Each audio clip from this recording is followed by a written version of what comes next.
warmth and gaiety of a successful party, the pleasure of friends amongst friends, the anticipation of new and interesting people to meet. These are the elements of an enjoyable evening. These are often the memorable occasions in life. This is a story that started at a party, gay, joyous, festive. This is a story of a party that ended with fear and horror. It was a cry for help Sherlock Holmes will never forget. It was a lovely party. Wonderful party, Janet. Good night, Russell. No one deserves happiness more than you and Russell. Thank you, John. Good night. Wish that John were just one half as attentive as Russell. If you ever want to get rid of him, send him to me. Good night, Louisa. Good night. Good night. Oh, I love them all. But is it unkind of me to say that I'm glad we're finally alone? Not unkind at all. Just leave everything till tomorrow, Susan. Thank you, madame. Good night. Good night, madame.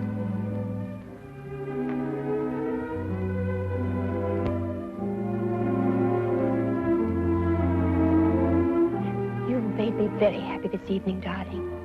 I really am the luckiest woman in the whole world. Our first anniversary.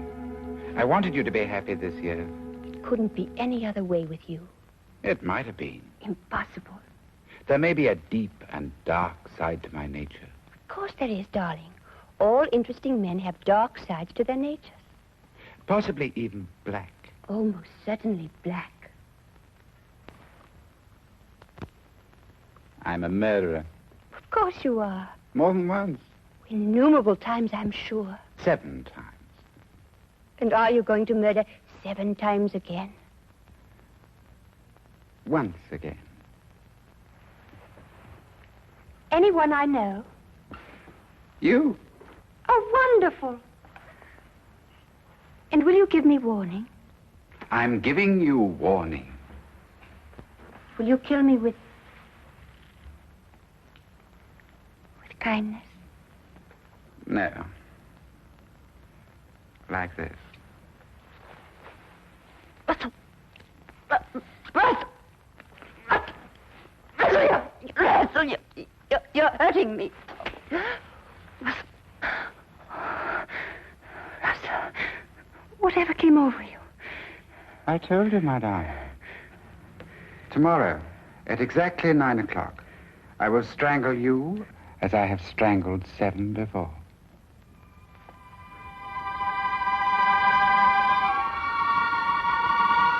You're serious? About the art of murder, I am always serious. I've used it as it suited my convenience. Death is my only true friend. Russell, don't talk like that. You don't believe me now, my dear. But you'll think about it. You'll come to know and to fear. Then you'll fly to the police and tell them what has happened. They may believe you, they may not. And tomorrow, at exactly 9 o'clock, I will kill you.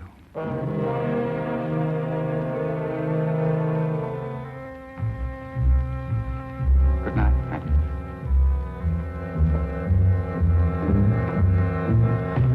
Oh, yes. Happy anniversary, my dear.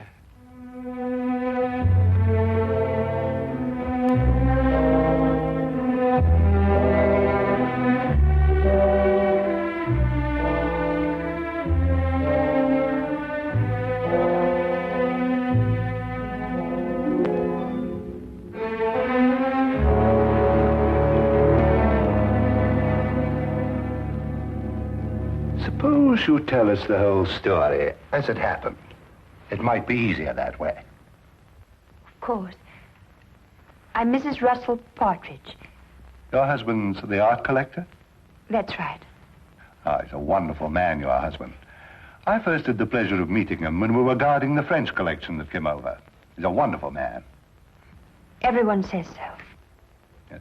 Now, Tell me what's troubling you, Mrs. Partridge.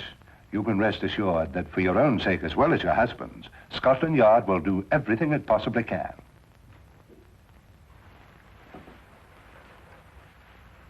It was nothing. Nothing? I was mistaken. I can see it now. Probably the result of too much party last night and an overactive imagination. Well, perhaps you'd care to tell me about it anyway. It may help to dispel any doubts you have. It isn't necessary, really. I'm sorry to have taken so much of your time, Inspector. I'm sure you're a very busy man. Mrs. Partridge, I'm very pleased to hear you feel this way now. What do you mean? Your husband told me of the incident last night. He was afraid you wouldn't be able to overcome the delusion. My husband told you? Yes, he was here this morning. What did he tell you? Only that you were suddenly overcome by the idea that he intended to harm you. You're over that now, I see. My husband told you that? May I say, Mrs. Partridge, that in my experience here at Scotland Yard, I've met many people who thought for a short time that they were being persecuted. But it passes. Your husband will help you, I'm sure. I'm sure. Thank you, Inspector.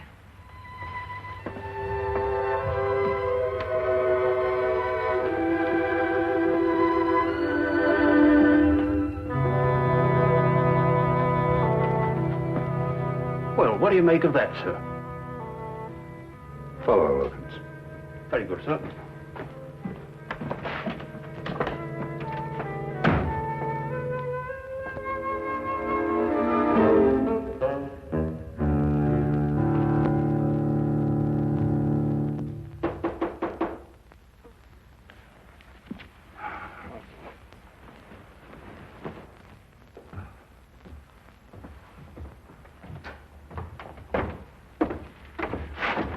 Yes?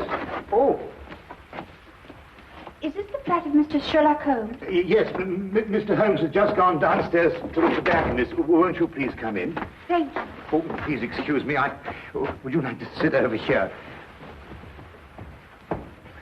There. Would you care for anything? I have some fresh tea made. No, thank you. You say Mr. Holmes will be right back. Oh, yes. Oh, forgive me. I'm Dr. Watson. How do you do? I'm Mrs. Russell Partridge. Oh, your husband's the art collector. Yes, Oh, I met him not long ago. Wonderful man. thank you. Of course, I'm not much an authority on art myself. I just like what I like, you know. But I understand he's one of our leading judges. Yes, that's true. Wonderful man. Interesting, too. Yes. I think perhaps I'd better leave. I was wrong to think that... What a beautiful day, Watson. Perfectly exquisite. We really must make an effort to get out and about more often and see the beauties that I beg your pardon, madam. I didn't realize we had a guest. May I present Mr. Holmes? This is Mrs. Russell Partridge. Do forgive the exuberance of my entrance, madam. I'm delighted to meet you. Won't you sit down? I think that I realize the situation is a delicate one. How do you know? Because you didn't wish it to be known that you'd come here. So you left your carriage at the corner of the street and walked. You saw me? No, as a matter of fact, I didn't. But I observed that the hem of your skirt has picked up a certain amount of dust from the street. And though you undoubtedly came by carriage, because your shoes, which are extremely fashionable ones, were not meant for comfortable walking. Mr. Holmes, I need your help. In what way, Mrs. Partridge? I believe my husband is going to kill me. Russell Partridge? Why do you believe this, Mrs. Partridge? He told me he would. Last night. Why, that's impossible. I had the same reaction at first, Dr. Watson. It couldn't be true. Not by Russell. As everyone tells me, he's such a wonderful man. And when did he say he was going to do this? Tonight, at 9. And then he said something impossible, Mr. Holmes.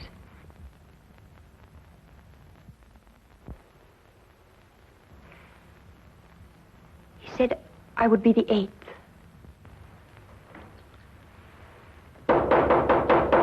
Excuse me.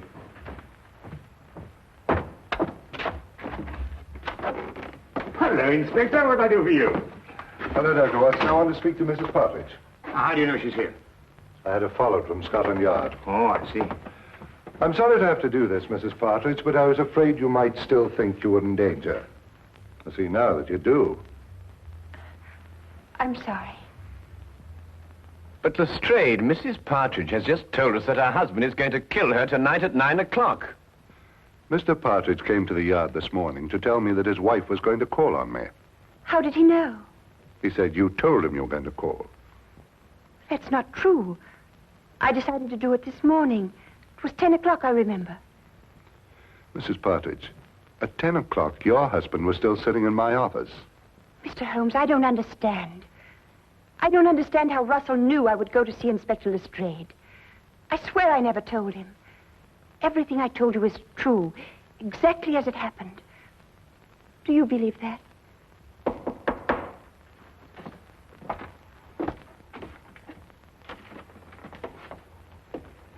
Excuse me. My name is Partridge. I believe my wife is here. Yes, indeed she is. Will you come in? Russell. I'm sorry I'm late, my dear. I was detained at the gallery. Are you ready to leave? How did you know I was here? How did I know you were here? Yes. How did you know? But you said you'd be here. You told me to meet you here. Have you forgotten?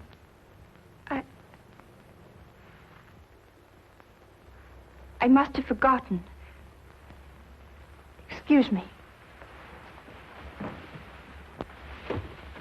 Forgive me for interrupting you, gentlemen, and thank you for any consideration you may have shown my wife. Good day. Good day.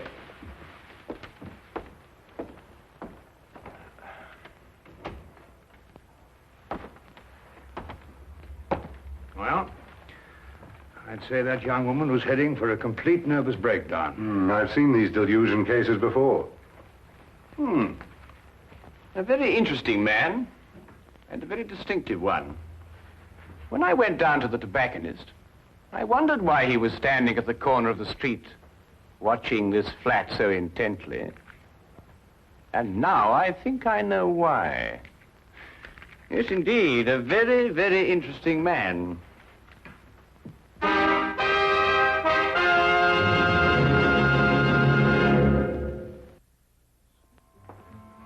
Well, Lestrade, there were two incidents in the romantic life of Russell Partridge. In the first case, his fiancée ran off with another man and was never seen again.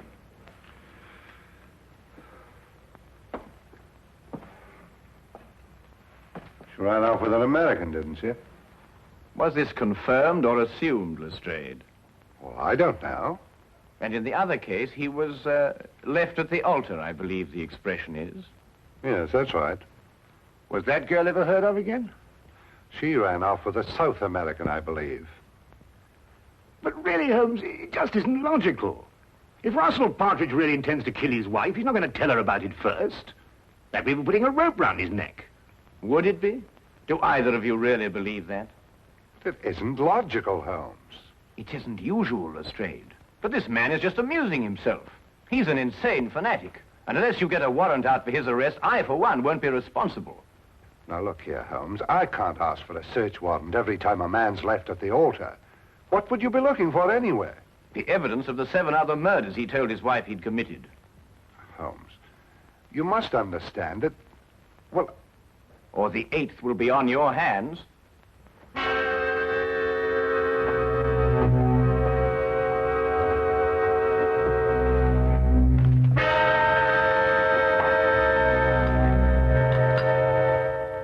Going completely against his own judgment, Lestrade had the search warrant issued, and Scotland Yard entered the Partridge house and searched with the thoroughness and efficiency that only that organization was capable of.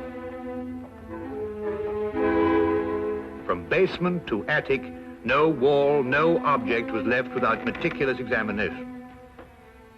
Holmes directed the entire investigation. I have never seen him so intense, so insistent, and at the end, so completely frustrated. If Partridge was the criminal Holmes believed, there was no question he had won.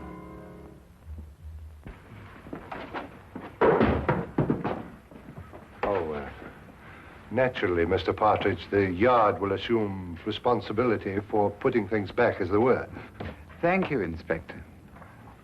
I do hope you'll forgive us bursting in like this. It's Mr. Holmes who... I understand Mr. Holmes very well. I suppose I'd feel the same way, under the circumstances.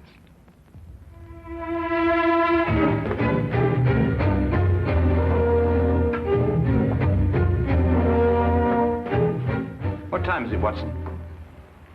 A few minutes after 7, 5 minutes since you last asked me. It's there, Watson. It's there. I'll swear it's there. What's there? The evidence that Mrs. Partridge isn't lying, that her husband is a murderer. It's in that house somewhere. I'll swear it.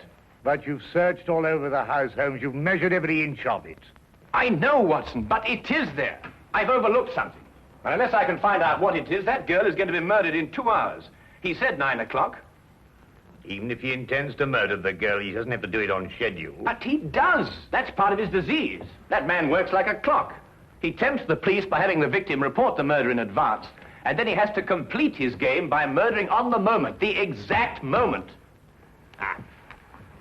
Now where are you going? Out. That I can see, but where? For a walk. We believe we searched every inch of that house. Now I've got to find the one place that I missed.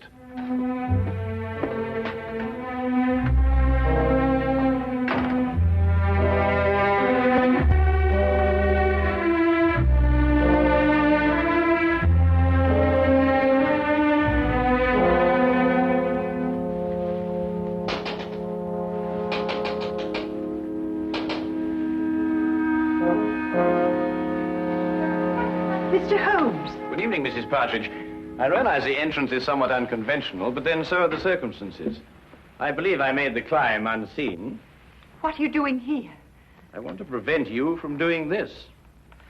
I can't stay here. You must. If I stay here, kill me. Mrs. Partridge, I know your life is in danger, but if you leave here, I can't guarantee your safety. If you stay and help me, we may yet have a chance. A chance? Yes. It's my theory that your husband will try to... Janet!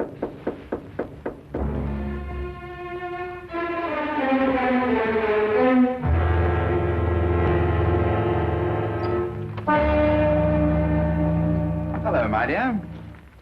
You were so quiet up here, I thought perhaps something was wrong. Are you planning a trip? No. Going out, perhaps? I was. Then I changed my mind. Why did you change your mind? Because I think you're lying. You're insane, Russell. But I don't believe you're dangerous. I shall stay here tonight and leave in the morning. I'm glad you feel like that, Janet. It shows you have great strength of character. Where did you kill your other 7 victims? Here, in this house. How did you dispose of their bodies? The bodies are still here. But the police searched the house. I know. I watched them. Very efficient.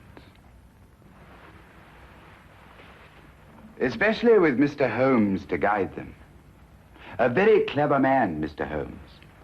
It was a tremendous temptation not to tell him where to look. It's 8:45. You have 15 minutes. Why don't you run away?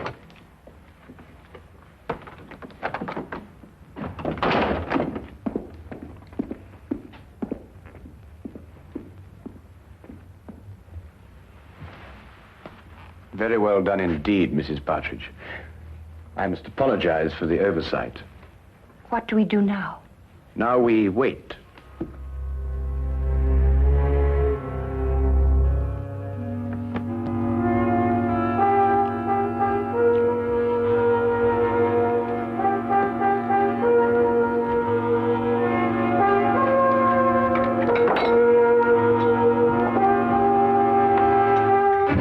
Only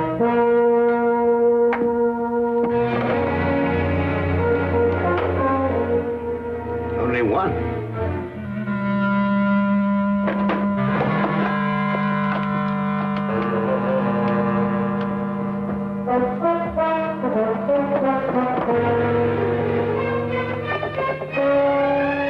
Holmes.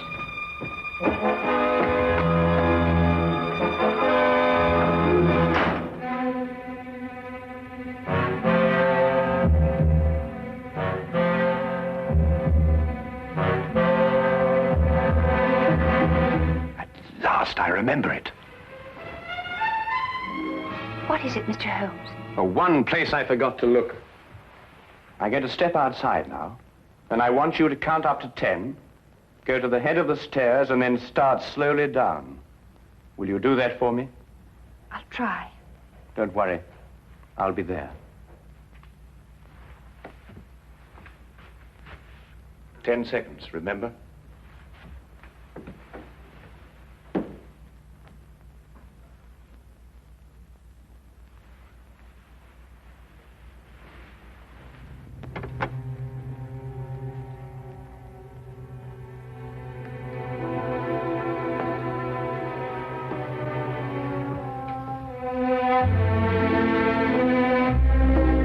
I admire your courage, Janet. Aren't you afraid? No. I don't believe you. I think you are afraid. No, I'm not. The others were afraid. Don't take that last step. How did you get in? The important thing is that I'm here, and that your wife is safe. And because of your premature revelation of yourself, so am I. I'm sure it is not against the law of England to walk up the stairs in one's own house. Besides, my wife is completely unharmed. And the other 7, Mr. Partridge? What other 7, Mr. Holmes? You searched this afternoon. The other 7 exist in my poor wife's sick imagination. Yes, and in mine, too. I know where they are now. Really?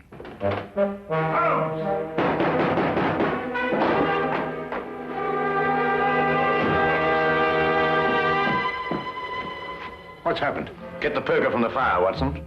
Poker? Yes, the poker.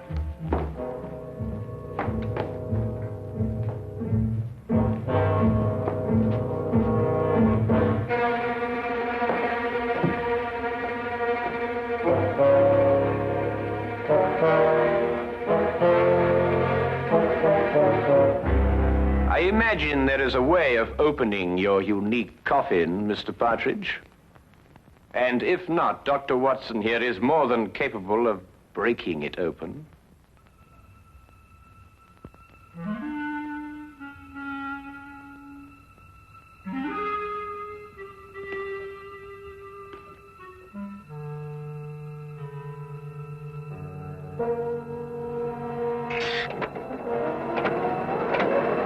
Oh, good Lord! The mortal remains of his 7 victims, Watson.